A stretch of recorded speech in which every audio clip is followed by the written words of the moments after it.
नमस्कार, बहुत स्वागत है आपका भारत अपडेट देख रहे हैं आप। मैं हूं आपके साथ कीर्तिमान सिंह। योगी सरकार लगातार ही यूपी को माफियाओं से मुक्त करने के लिए अपराधियों के खिलाफ अभियान चला रही है और अपराधियों के खिलाफ ताबड़तोड़ बुलडोजर की कार्रवाई कर रही है।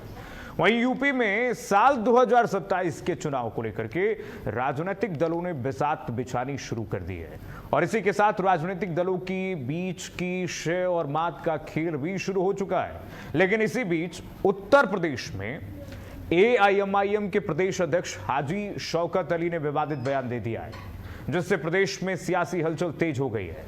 आपको बताते चलें कि एआईएमआईएम नेता हाजी शौकत अली मेरठ में कार्यक्रम में पहुंचे थे, जहां उन्होंने राजनीति में बयानों की मर्यादा को लांघते हुए, संवैधानिक मर्यादा को लांघते हुए बयान देते हुए कहा कि हमें 111 नहीं सिर्फ 11 विधायक ही दे दो, अपनी ताकत दिखा देंगे और किसी मुसलमान का एनकाउंटर करने वाले का भी एनकाउंटर होगा। इतना ही नहीं, एआईएमआईएम नेता यह आरोप लगा रहे हैं कि प्रदेश में मदरसों पर ताले लगवाए गए, सिर्फ आरोपों के आधार पर लोगों के घरों पर बुलडोजर चलाया गया और बेगुनाहों को निशाना बनाया गया है, यानी कि टारगेट किया गया है। और इसी के साथ शौकत अली ने अपने समर्थकों से अपील करते हुए कहा कि अगर मस्जिद और मदरसों की हिफाजत करनी है तो एक डंडा, एक झंडा और एक नेता के तहत एकजुट होना होगा और विधानसभा तक पहुंच बनानी होगी। वहीं बीजेपी के नेता संगीत सोम ने हाजी शौकत अली के बयान पर तीखा पलटवार करते हुए कहा कि शौकत अली ने सही कहा है, झंडा डंडा नेता एक होना चाहिए और ये नेता तो बीजेपी में है ही। और इसी के साथ उन्होंने दावा करते हुए कहा कि साल 2027 के यूपी चुनाव में बीजेपी सरकार बनने जा रही है, हम 350 सीटें जीत करके सरकार बनाएंगे, यानी कि बीजेपी। तो आज हम इसी मुद्दे पर चर्चा करेंगे कि क्या सत्ता के सफर को तय करने के लिए माफियाओं और अपराधियों की वकालत करना जरूरी है क्या। लेकिन इससे पहले हम आपको आइए सुना देते हैं हाजी शौकत अली का वो विवादित बयान जिसने यूपी की सत्ता के गलियारों में एक नई बहस छिड़ दी है। सुनिए जरा। मेरे दोस्तों, मेरे बुजुर्गों, मैं 111 नहीं, आप मुझे 11 जिता करके उत्तर प्रदेश से दे दो।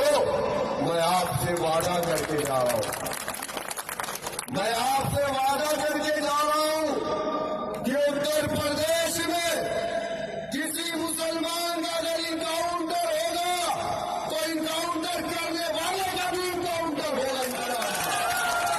मैं वादा करके जा रहा हूं आपसे।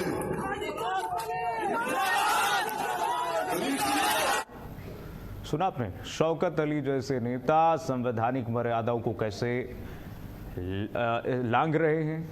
आइए शौकत अली के विवादित बयान के बाद प्रतिक्रियाएं जो आई हैं समाजवादी पार्टी और विभिन्न पार्टियों की, वो भी सुना देते हैं आपको।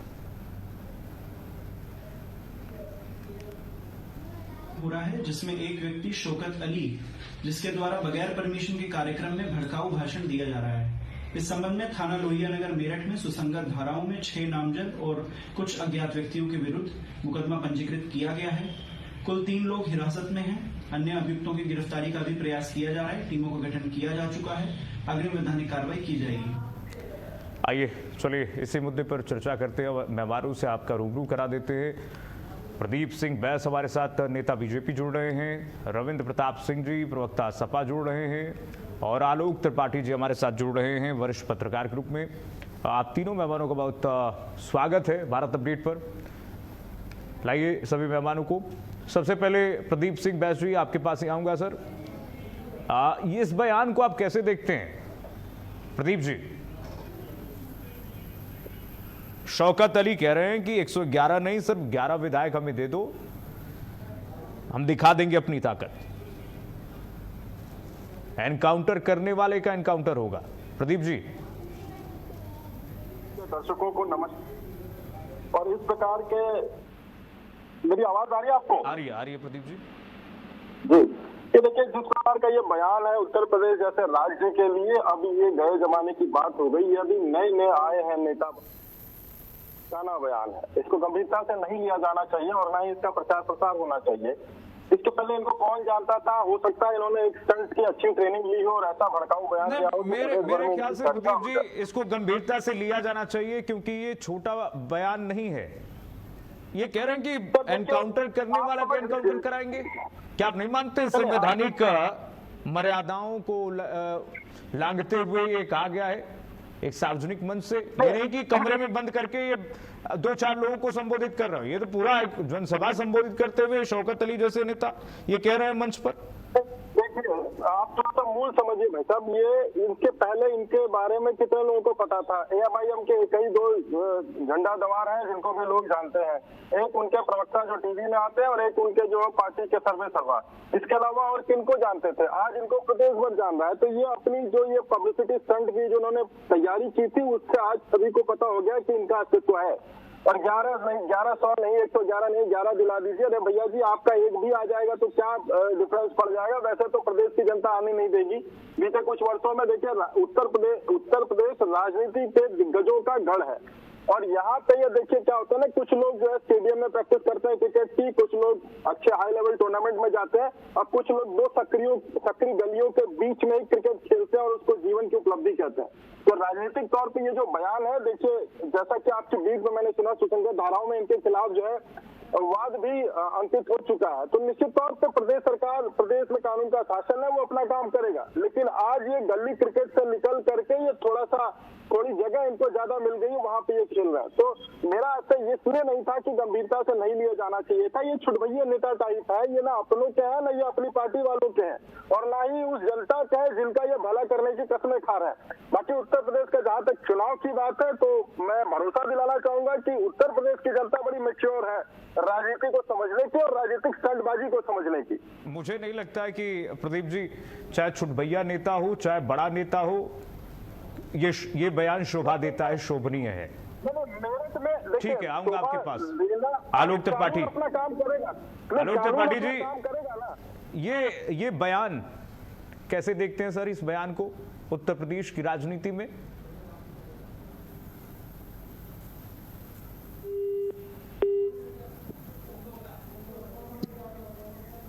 चलिए आलोक जी के पास आऊंगा, तकनीक खामियों की वजह से आवाज नहीं आ पा रही है। आइए अब सीधे चलेंगे, हमारे साथ इस वक्त रविंद्र जी जुड़े हुए हैं। रविंद्र जी, समाजवादी पार्टी कैसे देख रही है इस पूरे बयान को?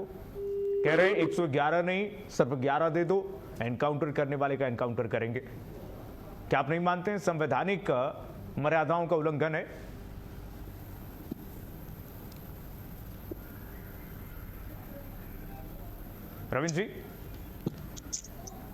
रविंद्र जी आवाज पहुंच पा रही है? हेलो रविंद्र जी, आवाज मिल पा रही है आपको सर? रविंद्र जी तक आवाज नहीं पहुंच पा रही है।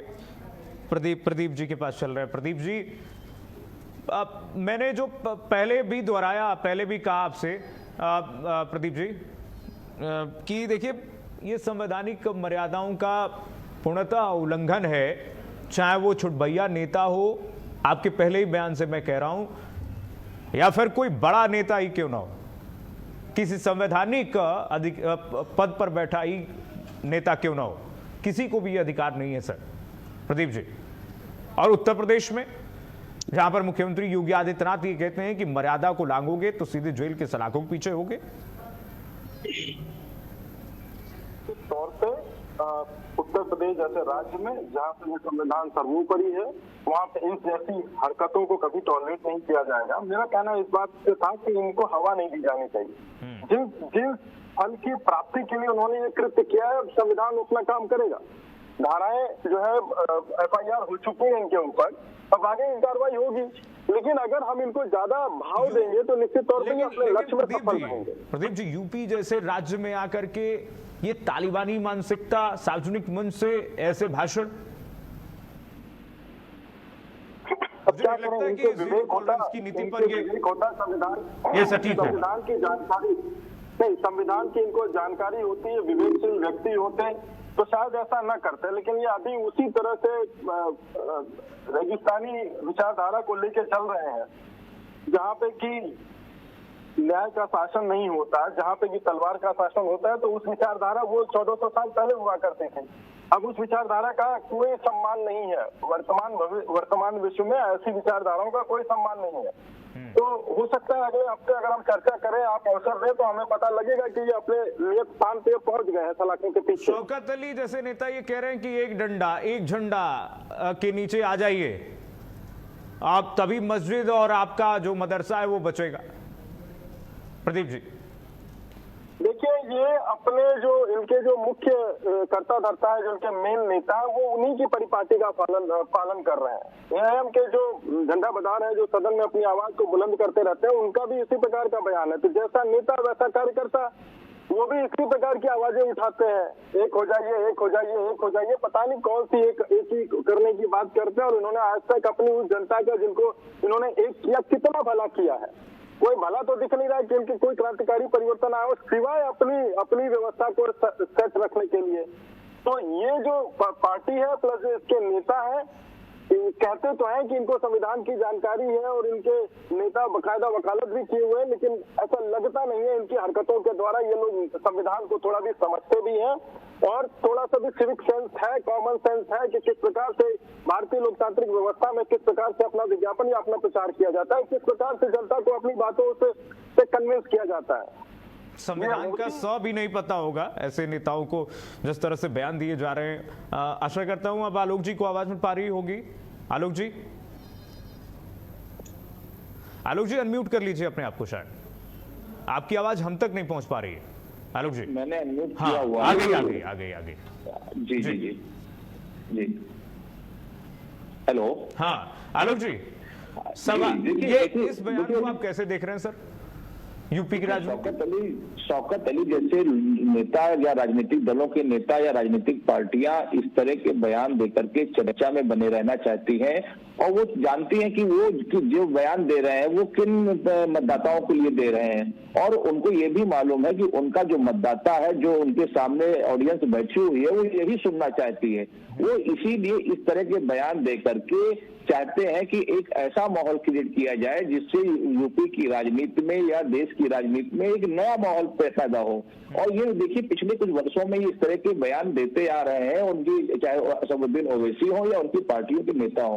तो मुझे लगता है कि इस तरह के बयानों पर रोक लगनी चाहिए। निर्वाचन आयोग, चुनाव आयोग या हाई कोर्ट, सुप्रीम कोर्ट के नेताओं, जो लोग हैं, जज हैं, उन लोगों पे अंकुश लगाना चाहिए कि आप जब भी बोले समाज को तोड़ने वाला ऐसा कोई भी बयान नहीं देंगे, समाज में वैमनस्यता फैलने वाला ऐसा कोई बयान नहीं देंगे। और अगर इस तरह का बयान देते हैं तो आपकी राजनीतिक चीजें, जो राजनीतिक मान्यता है, जो राजनीतिक में आपका जो चुनाव लड़ने का अधिकार है, वो सब चीजें खत्म कर देनी चाहिए। क्योंकि पिछले कुछ वर्षों में समाज में जिस तरह से इन लोगों ने जहर घोला है, बटोगे कटोगे, क्या इस प्रदेश की विधानसभा में क्या 11 मुस्लिम विधायक नहीं रहे हैं या रहे हैं? तो क्या ऐसा इन्होंने कर लिया कि जब 11 थे तो कौन सा इन्होंने चीजें की? लेकिन है क्या कि एक माहौल को खराब करने के लिए, कि एक ध्रुवीकरण करने के लिए ये इस तरह के बयान देते हैं। मुझे लगता है कि सरकार को ऐसे लोगों पे सख्त कार्रवाई करनी चाहिए और आयोग को भी इस पे एक्शन लेना चाहिए। जो भी इस तरह का बयान देता है, आप विकास की बात करिए, आप किसी समाज को लेकर के बात करिए, लेकिन देश तोड़ने, देश विरोधी बातें करने, समाज विरोधी बातें करने वाले, माहौल को खराब करने वाले ऐसे कोई भी बयान जो देता है, उस नेता के खिलाफ सख्त एक्शन होना चाहिए, जिससे दोबारा इस तरह की कोई भी पार्टी हो, चाहे कोई भी पार्टी हो, उस तरह के नेता इस तरह के बयान देने से बचें। ये इस तरीके के बयान न सिर्फ संवैधानिक मर्यादाओं का उल्लंघन है, बल्कि देखिए लोगों में एक आग पैदा करने की जो कोशिश की जा रही है, तुष्टीकरण की जो कोशिश की जा रही है। रविंद्र प्रताप सिंह जी, आवाज मिल पा रही है सर आपको? रविंद्र जी, रविंद्र जी, इस पूरे बयान को समाजवादी पार्टी कैसे देखती है? समाजवादी पार्टी इसका विरोध करेगी या इसके समर्थन में? भाई साहब, आजादी से ऐसा, इस बयान से ऐसा लगता है कि जैसे हम आजादी से पहले का दृश्य देख रहे हो जी। देश में 2 सांप्रदायिक दल हुआ करते थे, हिंदू महासभा, मुस्लिम लीग। दोनों एक तरफ जहां हमारे स्वाधीनता के नायक देश को आजाद कराने में लगे हुए थे, वहां ये दोनों पार्टियां देश का सांप्रदायिक माहौल बिगाड़ रही थी और एक दूसरे पे हिंदू मुस्लिम का अनर्गल बयान कर रही थी और एक साथ मिलकर सत्ता बना रही थी, जिसकी परिणति देश के बंटवारे में हुई। और ऐसा अभी भी होगा तो सांप्रदायिक माहौल देश का खराब होगा, आम माहौल खराब होगा, समाज का माहौल खराब होगा, परिवार का माहौल खराब होगा।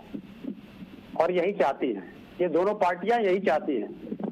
आजादी के बाद भारतीय जनता पार्टी और AIM, इन दोनों के ऊपर में क्योंकि ये जितने भी बयान आते हैं, बटोगे कटोगे, पाकिस्तान भेज देंगे, इस प्रकार के जितने भी बयान आते हैं, अभी इसने बयान दिया जो आप मेरठ में बता रहे हैं, जो क्रांतिकारियों की धरती है, वहां से जो बयान दिया, ये संविधान विरोधी बयान है।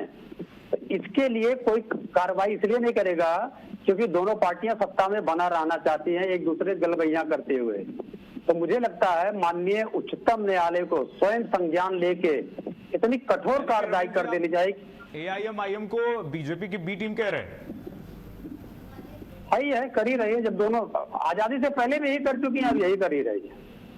तो अभी क्या है, जो अगर बटोगे कटोगे, मुल्ले कटमुल्ले, आतंकवादी, ऐसे सदन में बयान आए हुए हैं, सदन में, तो सदन के बाद को तो सुप्रीम कोर्ट संज्ञान नहीं ले सकती है।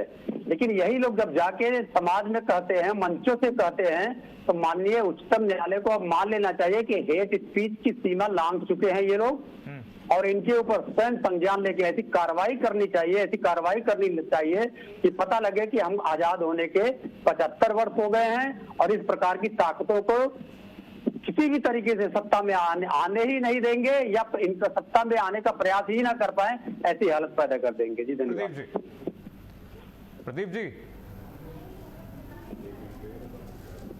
रविंद्र प्रताप जी कह रहे हैं कि गलबैया करके AIM और बीजेपी तुष्टीकरण की राजनीति कर रहे हैं उत्तर प्रदेश में, और यही चाहते हैं कि 27 का चुनाव जो है इसी मुद्दे पर खेल दिया जाए, ध्रुवीकरण हो जाए। सर, समाजवादी पार्टी से इससे ज्यादा की अपेक्षा नहीं की जा सकती। हाँ। तुष्टीकरण का तुरंत पकड़ करके आपका अस्तित्व बचा है। देखिए, क्षेत्रीय पार्टियां और परिवारवादी पार्टियों के पास सिवाय तुष्टीकरण का और कोई चारा होता नहीं। और समाजवादी पार्टी विख्यात है उत्तर प्रदेश में ही नहीं तो पूरी संपूर्ण भारतवर्ष में कि किस प्रकार की राजनीति ये लोग करते हैं।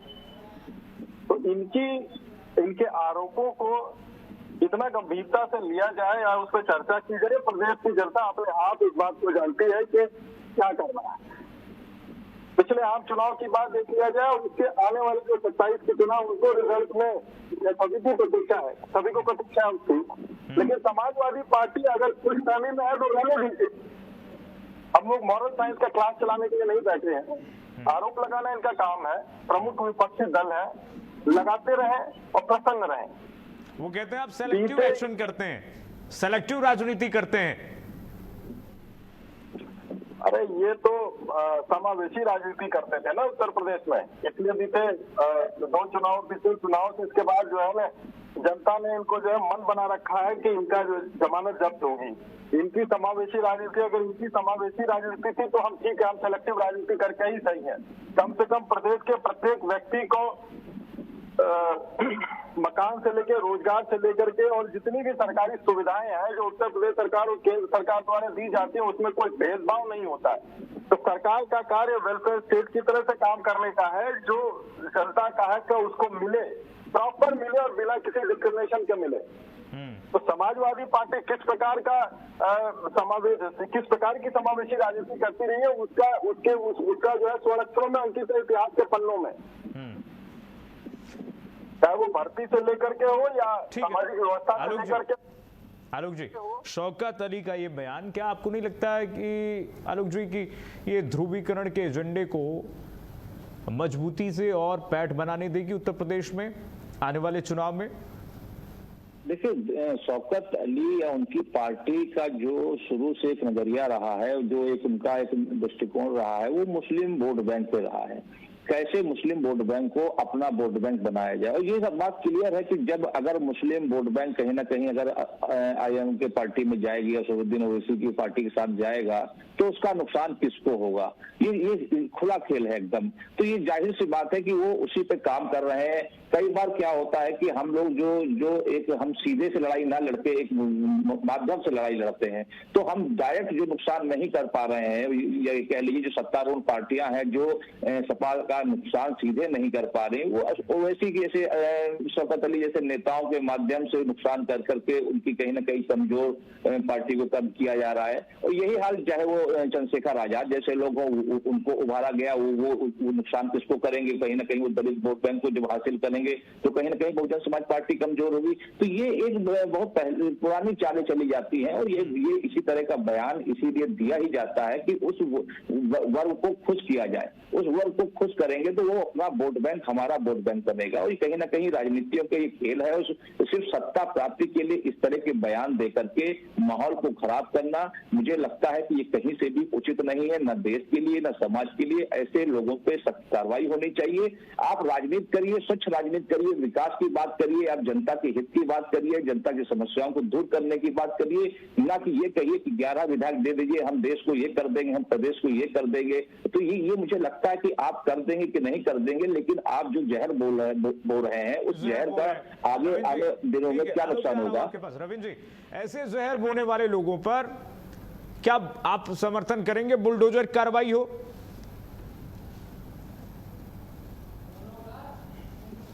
जब तक उसका कोई आधार ना हो, तो माननीय उच्चतम न्यायालय ने भी रोका है। हाँ। तो मुझे लगता है कि जिस चीज पर उच्चतम न्यायालय ने रोक लगाई है उसका हम समर्थन नहीं कर सकते। अब आते हैं, मुझे नहीं मालूम कि अभी जो हमसे लेकिन ये तो बयान खुद रविंद्र जी कानून के खिलाफ है, संविधान के खिलाफ है। मैं बोल चुका हूँ बात तो कि संविधान के खिलाफ है। अभी एक फिर भी आप मुझे लगता है बुलडोजर कार्रवाई की। रविंद्र जी, नहीं, बुलडोजर कार्रवाई तो माननीय उच्चतम न्यायालय मना कर चुका है, तो मुझे लगता है ऐसा प्रश्न ही नहीं आना चाहिए। आते हैं फिर से जो मुख्य विषय पे आते हैं, जो एक सज्जन बैठे हुए हैं जो बता रहे थे समावेशी राजनीति की बात कर रहे थे। वो कह रहे हैं समावेशी राजनीति आपने बहुत की, उत्तर प्रदेश की जनता ने देखा और उसके बाद रिजल्ट भी दिया। तो समावेशी राजनीति की बात करते हैं हम। सोशलिस्टों की समावेशी राजनीति ऐसी का इतिहास रहा है, उसका सबसे ज्यादा लाभ मिलता है भारतीय जनसंघ को और फिर भारतीय जनता पार्टी को। हम सोशलिस्टों ने पहली बार भारतीय जनसंघ को 67 में, दूसरी बार 70 में, फिर तीसरी बार जब भारतीय जनसंघ ने अपनी अस्मिता खड़ा कर दिया तो केंद्र में 77 में, फिर 1989 में केंद्र की सत्ता में, 2 बार केंद्र की सत्ता में और 2 बार राज्य की सत्ता में लेके आए हुए हैं। तो हमारी समावेशी राजनीति का सबसे बड़ा लाभ यही उठाए हुए हैं। फिर उत्तर प्रदेश को वेलफेयर स्टेट बता रहे थे, जहां पर सबसे ज्यादा महिलाओं के खिलाफ अपराध होता है, जहां पर सबसे ज्यादा दलितों पे अपराध होता है, जहां पर 30 रुपए पाने वाले को गरीब नहीं कहा जाता है, गांव में 27 रुपए पाने वाले को गरीब नहीं कहा जाता है, सबसे बड़ा कर्जदार प्रदेश, सबसे कम आय वाला प्रदेश। प्रदीप जी काउंटर कीजिएगा। रविंद्र जी कह रहे हैं कि उत्तर प्रदेश में आज क्या स्थिति है सब देख चुके हैं और सब देख भी रहे हैं।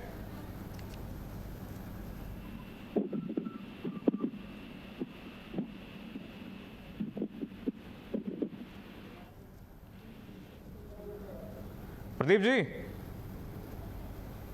आवाज मिल पा रही है आपको?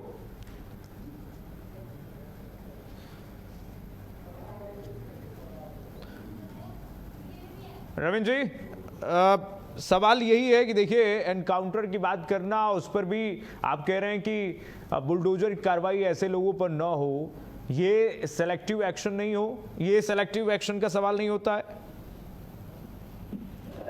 देखिए, मैं आपका नाम जान सकता हूं क्या? मैं कीर्तिमान हूं। कीर्तिमान जी, देखिए बुलडोजर एक्शन पे मुझे लगता है प्रश्न नहीं आना चाहिए जब उसपे एक बृहद आदेश आ चुका है माननीय उच्चतम न्यायालय से। लेकिन ये छोड़ दीजिए, अभी भी उच्चतम न्यायालय के पास में अभूतपूर्व अधिकार हैं इस प्रकार के उन्मादियों का, दोनों तरफ से। एक तरफ से उन्माद फैलाया जा रहा है 1925 से लेके आज तक, और दूसरे तरीके से एक नया अभी मशरूम पनप रहा है। उसी तर्ज पे जैसे आजादी से पहले जिन्ना पनपा था, तो उसी तर्ज पे पनप रहा है। तो माननीय उच्चतम न्यायालय के पास बुलडोजर छोड़ दीजिए, एनकाउंटर छोड़ दीजिए, ये सारी चीजें माननीय उच्चतम न्यायालय ने मना किया है और हमारे संविधान के खिलाफ भी है। लेकिन अभूतपूर्व अधिकार है कि इन दोनों उन्मादियों के खिलाफ ऐसी कार्रवाई करें, ऐसे खिलाफ कार्रवाई किया जाए कि भारत के राजनीति में इस प्रकार की विचारधारा ही नहीं चल पाए, वैसे ही विचारधारा चले जैसे हमारे प्रियम्बल में लिखा है, सोशलिस्ट, सेकुलर और सवर्जिन स्टेट्स बन के हम रह जाएं।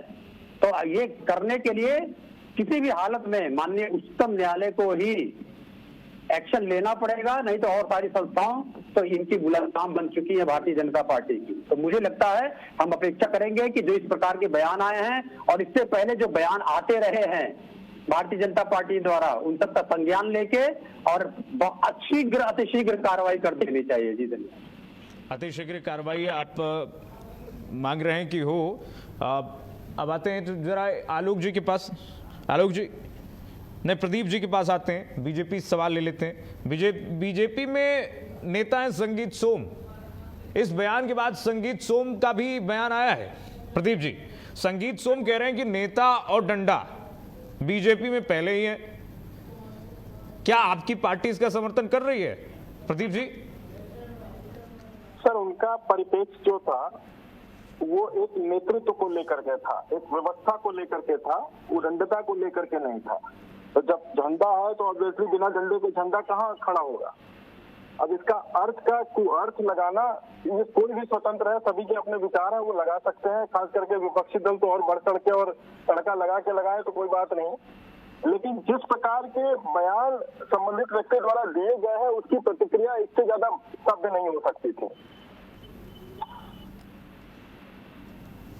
ये सभ्य नहीं हो सकता। आलोक जी, इधर समाजवादी पार्टी और इस बुलडोजर कार्रवाई की, इस पर तो समर्थन नहीं दे रही है। समाजवादी पार्टी कह रही है कि ऐसे लोगों पर कार्रवाई हो, लेकिन बुलडोजर कार्रवाई हो ये हम नहीं चाहते हैं कि बुलडोजर कार्रवाई, क्योंकि सुप्रीम कोर्ट ने इस पर रोक लगाई है।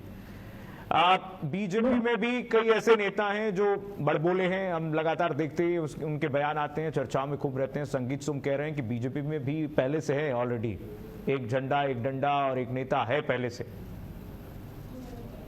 बिल्कुल, देखिए समाज में कुछ ऐसे भी लोग होते हैं जो इस तरह के बयानों से खुश होते हैं, उनके समर्थक होते हैं, उनके फॉलोअर होते हैं। ये नेता उन्हीं फॉलोअर को, उन्हीं समर्थकों के लिए इस तरह का बयान देते हैं और कहीं ना कहीं चर्चा का विषय बनते हैं। आज भी हम अगर शौकत अली हो या संगीत सोम हो इस तरह के बयान देते हैं, तभी हम उनके डिबेट कर रहे हैं। तो मुझे लगता है कि इनके इस बयानों को अगर हम महत्व नहीं देंगे तो ये ऑटोमेटिक धीमे धीमे ये चीजें खत्म हो जाएंगी। लेकिन चूंकि इस तरह के बयान देकर के चर्चा में बने रहते हैं और फिर कहीं ना कहीं वो उसको बहुत नीचे ले गए। शौकत अली ने ये जो बयान दिया है, उनकी पार्टी के मुखिया इस तरह के पहले बयान बहुत देते रहे हैं। आप देखिए, उन्होंने कहा था कि इस दिन के समय के लिए हमको सत्ता सौंप दीजिए, पूरा देश बता देंगे। तो मुझे लगता है कि इस तरह के बयान देकर के वो अलग तरह की राजनीति करना चाहते हैं। और मुझे लगता है कि समाजवादी पार्टी को अतीक अहमद का एनकाउंटर हो तब भी दिक्कत है, और भी जो माफिया हैं उत्तर प्रदेश के उनका एनकाउंटर हो तब भी दिक्कत है,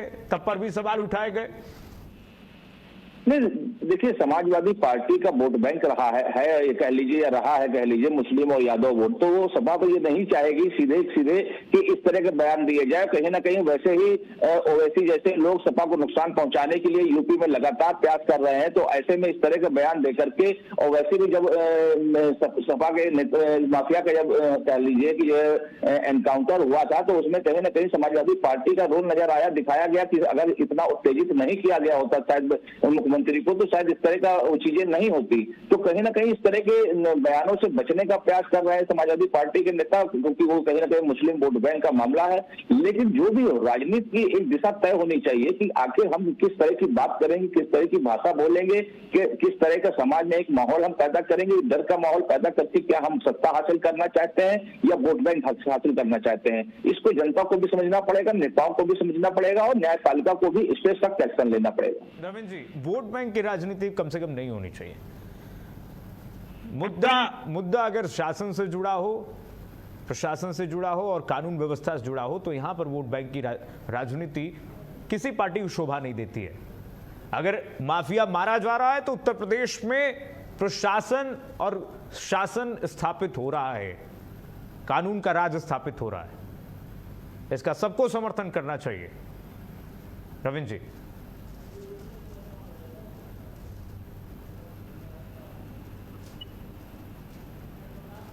रविंद्र जी आपकी आवाज नहीं आ रही, अनम्यूट कर लीजिएगा, शायद आपको अनम्यूट कीजिएगा।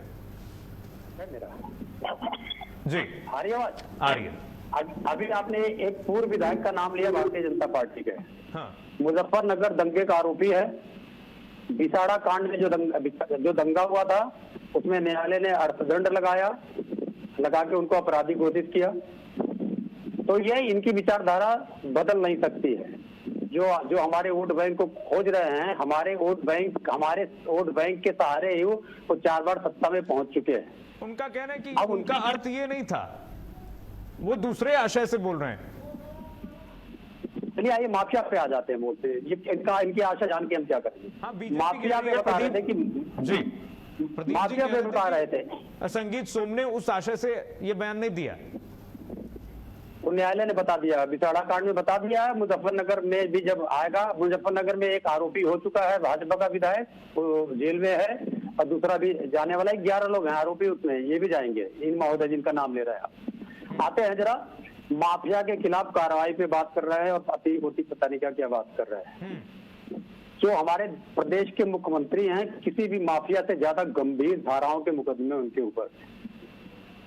फिर हमारे दोनों उप मुख्यमंत्रियों पे गंभीर धाराओं के मुकदमे, किसी माफिया से ज्यादा मुकदमे वापस ले लिए गए। मुख्यमंत्री महोदय ने स्वयं मुकदमा वापस लिया। इसमें 6 दंगों में आरोपी थे, एक पुलिस वाला भी मारा गया और गंभीर आरोप है। अब माफिया के बाद इतनी कमजोर सरकार है, खुद 61 माफियाओं की लिस्ट जारी करती है और कार्रवाई कोई नहीं कर पाती है। जो कफ सिरप वाला माफिया, कोडीन वाला माफिया, उसके खिलाफ कोई कार्रवाई नहीं। जो इंटरनेशनल माफिया है, वो मुख्यमंत्री के मीडिया सलाहकार को 4 करोड़ रुपया देता है अकाउंट में, उसके खिलाफ कोई कार्रवाई नहीं। तो ये इनके पास दोगली राजनीति है, ये प्रोपोगंडा करते हैं। समाज कल्याण इनके पास है नहीं। जब दूसरा कोई समाज कल्याण का करेगा तो उसको एमआई फैक्टर और रेगिस्तानी विचारधारा बताएगा। अरे रेगिस्तानी विचारधारा नहीं, रेगिस्तानी विचारधारा ने जरा सा दम तोड़ा है तो सिलेंडर के लिए पूरे देश को लाइन में खड़ा कर दिया महोदय। पेट्रोल के लिए लाइन में लगे हुए हैं और आप जाके हाथ जोड़ रहे हैं। अब शुरू में समर्थन नहीं किया, अब जाके विश्व गुरु हाथ जोड़ने के लिए तैयार खड़े हुए हैं रेगिस्तानी विचारधारा के आगे। रोज फोन कर रेगिस्तानी विचारधारा से कह रहे हैं कि जनता हमको दौड़ा लेगी उस प्रकार, जैसे नेपाल में दौड़ाई, जैसे श्रीलंका में दौड़ाई, जैसे बांग्लादेश में दौड़ाई। तो ये है रेगिस्तानी विचारधारा। तो रेगिस्तानी विचारधारा को भी उन्माद के रूप में प्रयोग करना चाहते हैं। ये इनकी विचारधारा है। बहुत दिन समय नहीं है, आने दीजिए, हर चीज का एक समय होता है। और अब ये अपने क्या नाम है, गुजरात दंगे से लेके उत्तर प्रदेश के जितने दंगे हुए हैं, ज्यादातर में आरोपित हुए हैं। अब इनके अंतिम चरणों के दिन आ रहे हैं। जी प्रदीप बैस बताएं सर। देखिए क्या है कि वक्तव्य दे रहा है, उस पर अब समय बहुत कम रह गया है, जिससे कोई चर्चा किसी अगले दिन रखे तो मैं तैयारी के साथ आऊंगा, इनको बताऊंगा। अपीसमेंट की राजनीति करने वाले और छोटी छोटी बातों पे प्रदेश की शांति भंग करने वाले इस तरह की चर्चा करेंगे जिनको शोभा नहीं देता। फोकस करें अपने आने वाले चुनाव पे और जनता को कन्विंस करने के लिए कि भाई किस लिए आपको वोट दें, किन कारणों से वोट दें। आपको इनके पास उत्तर नहीं होगा किन कारणों से वोट दें। ये पूछ रहे हैं 63 माफियाओं की सूची आपकी सरकार ने बनाई, क्यों नहीं उन पर कार्रवाई हुई? कोडीन भैया से लेकर के तमाम ऐसे भैया सामने आए, उन पर कार्रवाई हुई क्या? अरे सर देखिए, कार्रवाई तो हो गई और वही सबसे बड़े दुख का कारण भी है इस समय प्रदेश में। शायद ये डिजिटल मीडिया पे संबंधित जो कंटेंट निकलते हैं, वैसे तो देखिए खबरें निकालना आप लोग का काम है, लेकिन आजकल बहुत सारे लोग हैं जो इस धंधे में उतर चुके हैं। लेकिन अगर उसको नहीं देखता है, डिजिटल मीडिया के कंटेंट को नहीं देखता है, तो इनके मेरे उत्तर समझ में ही नहीं आएंगे। आज प्रदेश की जनता किस प्रकार से रिएक्शन देती है और किस प्रकार के इनके बनाए हुए माफियाओं का, इनके पैदा किए हुए माफियाओं का क्या हाल है, ये मिट्टी में 10 फीट नीचे मिल चुके हैं, तो इनको हमारे उत्तर कहाँ समझ में आएंगे? और आपके कार्यक्रम का समय भी जाएगा। तो देखिए रविंद्र जी, ये तो बड़ा आरोप है। बीजेपी ये लगातार आरोप लगाती है आपको, आपके पार्टी पर, कि आप लोगों ने पैदा किया माफियाओं को, और 27 में मुझे लगता है कि इसी पर चुनाव होगा। एक बार फिर से शासन पर, प्रशासन पर, कानून व्यवस्था पर, राज पर, कानून राज पर। ये जो कोडीन माफिया हमने पैदा किया है क्या? ये जो मृत्युंजय कुमार नाम का अपराधी है, जो 4 करोड़ रुपए अंतरराष्ट्रीय अपराधी से लेता है, वो हमने पैदा किया है क्या? जो मुख्यमंत्री जी ने दंगा कराए 6-7, जिनके ऊपर मुकदमे लगे, हमने पैदा किया है क्या? जो इनके उप मुख्यमंत्री फर्जी सर्टिफिकेट लगाते हैं, फर्जी पर्चियां बेचते हैं, वो हमने किया है क्या? जो 111 इनके अपराधी विधायक बैठे हुए हैं। पहली बार आपको भाई साहब बता रहा हूं कि पूरे भी विश्व के लोकतंत्र के इतिहास में ऐसा हुआ है कि 2 सजा याफ्ता लोग कैबिनेट मंत्री हैं उत्तर प्रदेश में। 1-1 साल की सजा हुई है और दोनों कैबिनेट मंत्री हैं। वो हमने कराया। ऐसे माफियाओं को मंत्री हमने बनाया है क्या? आज निवेश के क्षेत्र में उत्तर प्रदेश, जो मुख्यमंत्री दावा करते हैं कि पहले वो समय था जब माफिया इतने हावी रहते थे कि निवेशकर्ता यहाँ पर आने से कतराते थे। किसको कह रहे हैं सर? किसको ये बता रहे हैं? समाजवादी पार्टी को। आप बता दीजिए कितने 100 रुपए इन्वेस्टमेंट आए थे इनके शासनकाल में उत्तर प्रदेश में? तो इनके पास तो कोई उत्तर कहाँ से आपके प्रश्नों का उत्तर देंगे? ये आप समाजवादी पार्टी से इस तरह के सवाल करेंगे तो निश्चित तौर पर आप उनको असहज करने वाले सवाल न पूछें। ये माफियाओं की बात करते हैं, माफियाओं की परिपाटी चलाने वाले ये। मैं सहज करके बता दे रहा हूँ। आप लोग तो मानसिक रूप से असहज रहते हैं, मैं सहज करके बता दे रहा हूँ। मुख्यमंत्री जी ने पिछले साल फरवरी में जब महामहिम आई थी तो 40 लाख करोड़ रुपए आए। सबसे खराब लेवल की कानून 40 लाख करोड़ रुपए कहाँ है? आज तक 40 लाख करोड़ रुपए नहीं पता। अभी इतना बढ़िया कर दिया इन्होंने। एक 50 लाख वाली कंपनी को 25 करोड़ इन लोगों ने आपको नहीं दिखाई दे। 25,000 करोड़ का ठेका दे दिया। तो कितना पैसा आया है? अगर इतना पैसा आया होता तो हम सबसे गरीब स्टेट नहीं होते। हमसे सबसे कम उत्पादन क्षमता वाला देश है। सबसे ज्यादा क्या उत्पादन होता है भारत में? अरे उत्तर प्रदेश में 1.5 मतलब 1.5 करोड़ टन मांस निर्यात करता है भारत, और दूसरे नंबर पे है। इसका 50% मांस का निर्यात जो सहयोग है राज्य सरकार को, वो उत्तर प्रदेश से है।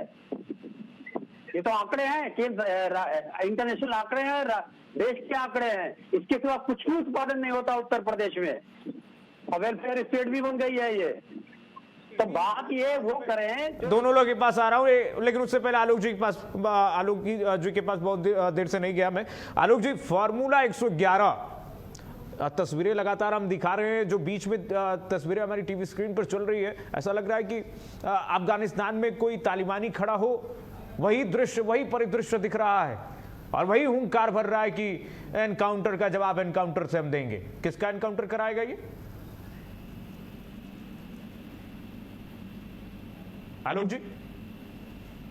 हेलो आलोक जी, देखिए जी आवाज आ रही। देखिए, जो एनकाउंटर की बात कर रहे हैं उनका इशारा किधर है? और मुझे लगता है कि वो सिर्फ ये बात कह करके अपने वोट बैंक को खुश करना चाहते हैं, क्योंकि उनका जो इशारा है सिर्फ वो एक वर्ग को लेकर के है। मुख्यमंत्री योगी आदित्यनाथ जब बात करते हैं एनकाउंटर की, तो नहीं, वही मैं कह रहा हूँ ना। तो वो जब बात करते हैं बटोगे कटोगे, तो उसका भी एक मकसद होता है कि वो किस वर्ग को खुश करना चाहते हैं। और उसके बाद जब सत्ता मिलती है तब कहते हैं सबका साथ सबका विकास। तो वही हाल आपके जो ओवैसी की पार्टी के नेता है, वो शौकत अली, वो कह रहे हैं वो भी एक वर्ग को ही खुश करना चाहते हैं। तो मुझे लगता है इस वर्ग को खुश करने के चक्कर में कहीं ऐसा ना हो कि आप पूरे देश को 2 भागों में बांटने का काम कर रहे हो, समाज को विभाजित करने का काम कर रहे हो और ऐसा माहौल क्रिएट कर दें कि आने वाला जो समय है वो शायद इन नेताओं को कहीं सर छुपाने को जगह ना मिले। मुझे लगता है क्योंकि जनता भी अब ऊब चुकी है इन बातों से, इस तरह के बयानों से, इस तरह के नेताओं की हरकतों से, क्योंकि अब देखिए धीमे धीमे लोगों का मन भर गया है। आप उनकी बात क्यों नहीं करते? आप जनता की बात नहीं करते हैं, आप बटोगे कटोगे करते हो, आप कहते हो हमको सत्ता दे दो, 11 विधायक दे दो तो हम ये कर देंगे। अरे जो है उनसे द्वारा क्यों नहीं कर पा रहे हो अभी तक? आप विकास की बात करिए, क्षेत्र की विकास की बात करिए, जनता की क्या कर सकते हैं जनता के लिए वो काम करिए, लेकिन आपको मालूम है कि आपके पास इस तरह का कोई मैप नहीं है, आपके पास ऐसा कोई माहौल नहीं है। आप सिर्फ देश के विभाग जी 27 का चुनाव 9 महीने और उससे पहले 9 महीने पहले पिच तैयार की जा रही है क्या? बिल्कुल, ये माहौल इसीलिए तैयारी की जा रही है और ये देखना होगा कि 2027 का चुनाव क्या धर्म पर होगा, बटोगे कटो पे होगा या पीडीए या संविधान के नाम पे होगा। ये दोनों ही राजनीतिक दलों की ध्रुवी कह लीजिए, एक सत्ता पक्ष एक विपक्ष, दोनों तरफ के लोग एक तरफ प्रयास कर रहे हैं कि संविधान और पीडीए के नाम पे चुनाव हो और दूसरा पक्ष ये चाह रहा है कि कहीं ना कहीं कटो या बटो के नाम पे चुनाव हो। तो दोनों को अलग अलग एंगल से फायदा मिलने की गुंजाइश दिख रही है, इसीलिए इस तरह के बयान शुरू हुए हैं। बताइए प्रदीप जी, बीजेपी पर भी आरोप लग रहा है कि आने वाला चुनाव जो है वो कटोगे बटोगे पे खेलेगी बीजेपी। सेलेक्टिव एक्शन का आरोप भी लगाया जा रहा है समाजवादी पार्टी की तरफ से। इस बात का जरा भी संज्ञान नहीं लेती और न ही इसकी परवाह करती है। ये एक प्रदेश स्तरीय और परिवारवादी पार्टियां हैं। अगर हम इसको देखते रहे तो देश के अन्य राज्यों में जो चुनाव होते हैं हम उससे कैसे या हम संपूर्ण भारत पर कैसे फोकस करें। उत्तर प्रदेश की राजनीति में जितनी मुर्गे की तरह से मांग लगानी है लगाते रहे, प्रदेश की जनता समझ चुकी। आप केवल एक मौके पर बात करिए कि महिला सुरक्षा पे इन्होंने क्या किया। लंबी चौड़ी बातें करना और अपने मन के नैरेटिव को करना, भारतीय संविधान ये सबको स्वतंत्रता देता है। तो समाजवादी मुद्दे हैं प्रदीप जी, किसानों का मुद्दा है, रोजगार का मुद्दा है, ये माफिया, एनकाउंटर, बुलडोजर, इसी के इर्द गिर्द क्यों? सर क्या समाज की सुरक्षा आपके दृष्टि में महत्वपूर्ण नहीं है क्या? नहीं, और भी तो मुद्दे, इंफ्रास्ट्रक्चर भी तो मुद्दा है सर। सर आवाज करके प्रश्न को दोबारा दोहराइए। इंफ्रास्ट्रक्चर भी तो मुद्दा है सर प्रदीप जी, रोजगार है, महिलाओं की सुरक्षा है और तमाम ऐसे मुद्दे हैं। हम कहाँ पीछे हैं उत्तर प्रदेश में इंफ्रास्ट्रक्चर को लेकर के? आज मैं उत्तर प्रदेश में ही काम करता हूँ। कुछ समय पूर्व जब 25 वर्ष पूर्व मैंने कहती है कि हमने काम किया, फीता आपने काट दिया, ये भी आरोप है। मुझे किसी नहीं सर देखिए, आरोप लगाना और आरोप की सत्यता की जांच करना दो अलग अलग चीजें हैं। प्रदेश सरकार जिस समय जो सुरक्षा, जो महिला सुरक्षा और जो रोजगार के अवसर को सृजित करना, जिस प्रकार से पारदर्शिता है भर्तियों में या योजनाओं के लाभान्वयन और क्रियान्वयन में, क्या उस प्रकार की जैसी वर्तमान व्यवस्था उस प्रकार की अपेक्षा की जाती है समाजवादी पार्टी की? जब शासन था एक ही जाति के बहुत सारे प्रतिभागियों को एक ही जगह पे भर्ती कर लिया जाता था, क्या ये सत्य नहीं है? क्या ये सत्य नहीं मानते रविंद्र जी? ये आए तो कम से कम मुद्दे पे भारतीय जनता पार्टी वाले सामाजिक सुरक्षा की बात कर रहे हैं। एनसीआरबी के आंकड़े बताते हैं कि उत्तर प्रदेश सबसे बड़ा आपराधिक प्रदेश है भारत में, तो ये सामाजिक सुरक्षा इन्होंने दिया है। 3 साल की बेटी का बलात्कार हो जाता है मुख्यमंत्री के आवास से थोड़ी दूरी पे। अब आते हैं, बता रहे हैं कि महिला अपराध में नंबर 1 है लगातार तीसरे साल उत्तर प्रदेश, ये सामाजिक सुरक्षा दी है। अब बता रहे साहब हमने क्या किया, आपने क्या किया, आप अभी एक चीज बता दीजिएगा। हमने क्या किया हम बता दे रहे हैं जो दिखाई पड़ रहा है। अंतरराष्ट्रीय व्यवस्था सब कुछ लाके हमने भारत में दे दिया हुआ है। अरे उत्तर प्रदेश में दे दिया हुआ 100 नंबर की हमने व्यवस्था दी है, घर घर पुलिस पहुंचा दिया। फिर हमने 108 नंबर का एम्बुलेंस देके घर घर डॉक्टर पहुंचा दिया। फिर हम 10-90 बचा के महिला सुरक्षा का भाव फैला दिया। राम मनोहर लोहिया जैसा बड़ा अस्पताल राष्ट्रीय स्तर या अब तो अंतर्राष्ट्रीय स्तर का अस्पताल बन गया है, वो कर दिया। कैंसर अस्पताल बना दिया हम लोग अंतर्राष्ट्रीय स्तर का, इसको ये आज तक चला ही नहीं पा रहे हैं। ट्रामा सेंटर में लखनऊ में भीड़ ना हो, सीतापुर में ट्रामा सेंटर बना दिया, आज तक वहां पर घासें उगी है, चला नहीं पाए हैं। तो जो हमने काम किया है, फिर मेट्रो हो गई, हाईवे हो गए, बहुत सारी बातें हैं। एक भी काम, एक भी इंफ्रास्ट्रक्चर उत्तर प्रदेश में बनाए हो, ये बता देंगे जो नहीं बना पाए हैं, जो इन्होंने दावे किए थे। गो आश्रय स्थल बुंदेलखंड में बनाएंगे, 2017 में नहीं बन पाई, मुख्यमंत्री जी ने कहा था। ठीक है। गोमती जी को साफ करेंगे, नहीं हो पाई। फिल्म सिटी बनाएंगे, नहीं हो पाया। फार्मा हब बनाएंगे, नहीं हो पाया। और जो हमने जो साइबर क्षेत्र बनाया था पूरे उत्तर प्रदेश में, लखनऊ में, जिसमें TCS जैसी कंपनियां आई थी, उसको भी इन लोगों ने बंद करवा दिया। तो कुछ इनकी ये एक इंफ्रास्ट्रक्चर बता दे जाए। नौकरी कैसे दिया है? ब्लिंकिट में नौकरी दिलवाया है इन्होंने, जोमेटो में नौकरी दिलवाया है, और वहां से लड़के भाग गए। प्रदीप जी, वहाँ पे काम करने वाले लोग, जिसका आपने नाम लिया, वहाँ पे काम करने वाले लोग निकृष्ट हैं, वो संविधान का पालन नहीं करते, क्या उन्हें तनख्वाह नहीं मिलती? आप कब से काम में छोटे बड़े और भेदभाव करने लगे? आपके यहाँ तो काम खाली एक ही जाति को मिलता था, तो वो काम था, और यहाँ पे किसी को भी काम मिल जा रहा है, तो इसमें वो छोटा और बड़ा हो गया। परिवारवाद से भरी हुई पार्टी, सबसे खराब कानून व्यवस्था 2012 से 17 के बीच में रही। आप जाके बहुत डेटा पढ़ रहे हैं, और बड़ा आपकी मुस्कुराहट ही आपके तथ्यों के सत्य को बता रही है। रविंद्र जी मुस्कुरा रहे हैं, आप कह रहे हैं तो मुस्कुरा रहे, बहुत तेज मुस्कुरा रहे हैं रविंद्र जी। वो चाहती नहीं समाज के किसी की आदमी के चेहरे पे मुस्कुराहट आए, वो चाहते ही नहीं है। उनके अपने नेताओं के चेहरे पे मुस्कुराहट ना आए। उनके प्रोफेसर बलराज माधव के चेहरे पे मुस्कुराहट आई, किनारे हो गए। नानाजी देशमुख के चेहरे पे मुस्कुराहट आई, किनारे हो गए। गोविंदाचार्य जी के चेहरे पे मुस्कुराहट आई, किनारे हो गए। कल्याण सिंह साहब के चेहरे पे मुस्कुराहट आई, किनारे हो गए। उमा भारती जी के, विनय कटियार के चेहरे मुस्कुराहट आई, किनारे हो गए। ये तो मुस्कुराहट चाहते ही रहे साहब, हम तो मुस्कुराते ही रहेंगे। हम तो आपको लेके आए थे सत्ता में। एक जैसी कहावत है कि समय अपने आप बताएगा। आम चुनाव और प्रदेश के चुनाव में जो स्थितियां बदली है, उसके आधार पे जनता अपने आप उत्तर देगी। देश के अन्य राज्यों में जिस प्रकार से चुनाव में प्रदर्शन हुआ, उसके आधार पर उत्तर प्रदेश की जनता सबसे परिपक्व है। आप कितने भी अपने नैरेटिव चला लें और कितने भी दांत खोल के मुस्कुरा लें, प्रदेश की जनता पे कोई फर्क नहीं पड़ेगा। 27 का रिजल्ट अपने आप बताएगा। 27 का रिजल्ट अपने आप बताएगा। आलोक त्रिपाठी जी, और कल से तो हम देख रहे हैं कि पश्चिमांचल पर पूरा फोकस हो गया सभी पार्टियों का उत्तर प्रदेश में। जी देखिए, पूर्वांचल पश्चिमांचल के साथ ही पूर्वांचल भी पर विशेष फोकस है, और 2027 का चुनाव कई मुद्दों को, कई मामले को लेकर महत्वपूर्ण होगा। चाहे सरकार के कामकाज को लेकर हो, चाहे विपक्ष के पीडीए की धार को लेकर के हो, चाहे यूजीसी को लेकर के हो, और चाहे बाटी चोखा की दावत को लेकर के हो।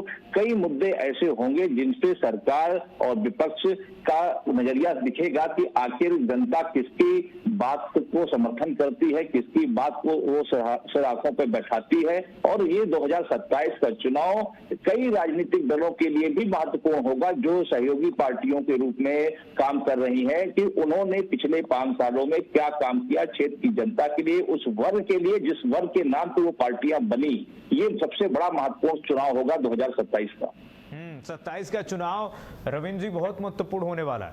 111 बनाम 11 की जो पिच सेट की जा रही है, अब मुझे लगता है कि समाजवादी पार्टी इससे डरी हुई है, मुस्लिम वोटों के बंटवारे से।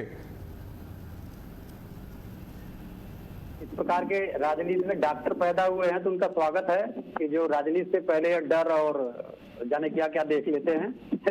अब आते हैं जरा असली मुद्दे पे। अभी तो 27 बहुत दूर है, उससे पहले भारत का, यहाँ से 27 बहुत दूर है साहब। उससे पहले भारत का सबसे बड़ा चुनाव होने वाला है, जो उत्तर प्रदेश में होना था, और भारतीय जनता पार्टी सरकार भाग रही है छोड़ के।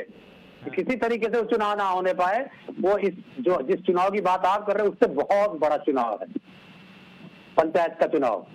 और जब ये 22 से सरकार बनाए थे, मान लीजिए लिटमस टेस्ट है।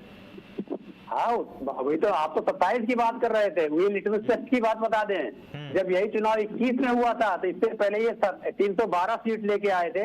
जब यही लिटमस टेस्ट हुआ था, तो हम 779 सीट के लेके आए, 579 सीट के लेके आए हुए थे।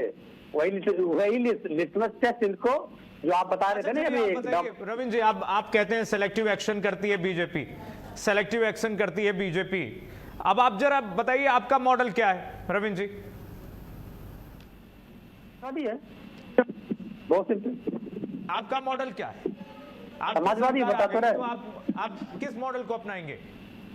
मैंने कहा समाजवादी मॉडल अपनाएंगे हमारा। रविंद्र जी, आरोप तो समाजवादी पार्टी पर भी लगे कि आप लोगों ने खूब माफियाओं को टिकट दिया, माफियाओं को प्रश्रय दिया, बढ़ाया, आपने भी सेलेक्टिव राजनीति की है। इस प्रकार का प्रचार करने के लिए ये आदि हैं, 1925 से कर रहे हैं। एक कांग्रेसी नेता जो कांग्रेस छोड़ के राष्ट्रीय स्वयंसेवक नाम का एक दल का एक गठन कर लेता है, तब से लेके आज तक चल रहे हैं इनके, चाहे 5 एजेंट हो, चाहे जो आप कह रहे हैं ना, जो 5 एजेंट हो, चाहे ऑर्गेनाइजर हो, वो केवल इसी प्रोपोगंडा से भरा पड़ा हुआ है। इस प्रकार का प्रोपोगंडा करते रहे, कोई असर नहीं पड़ता। खाली एक दिक्कत है कि जब नरेंद्र मोदी जी सरकार में गुजरात में आए तो उन्होंने अपने को सरकार में बनाए रखने के लिए एक चीज सीखा कि मतदाता सूची पे कब्जा कर लो तो हम सरकार बनाए रख पाएंगे। वो कठिनाइयां हैं सारे दलों के लिए, उत्तर प्रदेश में नहीं, पूरे भारतवर्ष में। उससे हम लोग लड़ रहे हैं। जो उत्तर प्रदेश में FIR हुई है, इनके मुंह पे तमाचा लगा है, हर चीज इनके खिलाफ गई है। कार्रवाई करेंगे कि नहीं?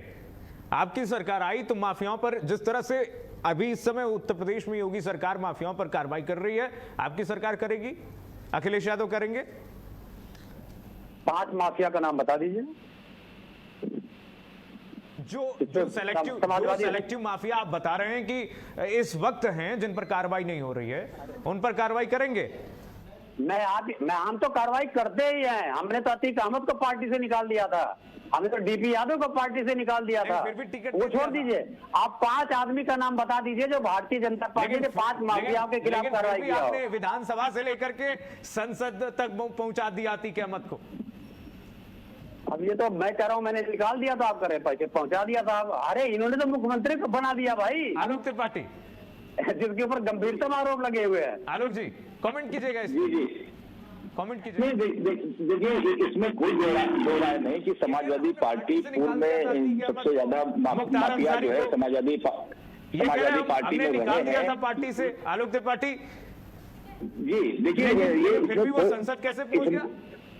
इसमें कोई दो राय नहीं कि एक समय ऐसा था जब समाजवादी पार्टी में सबसे ज्यादा माफिया विधायक सांसद हुआ करते थे, लेकिन जब अखिलेश ने सत्ता संभाली तो उन्होंने एक माफियाओं को पार्टी से दूर करने का एक बहुत बड़ा निर्णय लिया था, जिससे काफी कुछ लोगों में नाराजगी भी थी और लगा था कि आज समाजवादी पार्टी एक बड़ा निर्णय ले रही है माफियाओं को दूर रखने का। लेकिन उसके बाद जिस तरह सत्ता बदली और सत्ता ने जिस तरह से माफियाओं के खिलाफ अभियान चलाया, बुलडोजर चलाया, लेकिन उसमें भी कुछ ऐसे माफिया छूट गए हैं। आखिर वो क्यों छूट गए हैं ये समझ नहीं आती। ये एक सवाल उठता है कि क्या माफियाओं की भी एक जाति होती है, एक धर्म होता है? मुझे लगता है कि इस पे भी एक सरकार को, जो भी हो, माफिया होता है, सरकार को सभी पे एक समान तरीके से कार्रवाई करनी चाहिए, क्योंकि वो समाज का दुश्मन होता है और देश का दुश्मन होता है। विकास की बात करनी चाहिए। राजनीतिक दलों को सत्ता इसीलिए मिलती है, जनता जनप्रतिनिधियों को इसीलिए चुनती है कि वो उनकी बातों को संसद में, विधानसभा में उठाएं, उनकी समस्याओं का निराकरण करें और देश का विकास करें। लेकिन हो क्या रहा है कि अब देश के विकास की बात नहीं हो रही है, जनता की बात नहीं हो रही है, वो सिर्फ अपने हित की बात कर रहे हैं और वो बात करते हैं जिससे जनता उनको वोट बैंक के रूप में पास आ सके। तो ये मुझे लगता है ये कहीं भी उचित नहीं है और एक समय इसका भी खत्म होगा। मुझे लगता है बहुत जल्द ये समय आने वाला है जब लोग राजनीतिक दलों से उबने लगेंगे और नोटा जैसे का बटन दबाना शुरू करेंगे और इसकी शुरुआत हो चुकी है। बहुत बड़ी संख्या में लोग, देश की जनता और प्रदेश की जनता यही चाहती है कि देखिए, सभी पार्टियों से यही उम्मीद है, आशा है कि देश के असली मुद्दों पर चुनाव होने चाहिए। ये इस तरह से वोट बैंक की राजनीति देश की राजनीति के लिए बहुत घातक है। आप सभी मेहमानों को बहुत शुक्रिया डिबेट में शामिल होने के लिए, अपनी बात रखने के लिए। चलिए फिलहाल के लिए बस इतना ही। खबरें लगातार जारी है।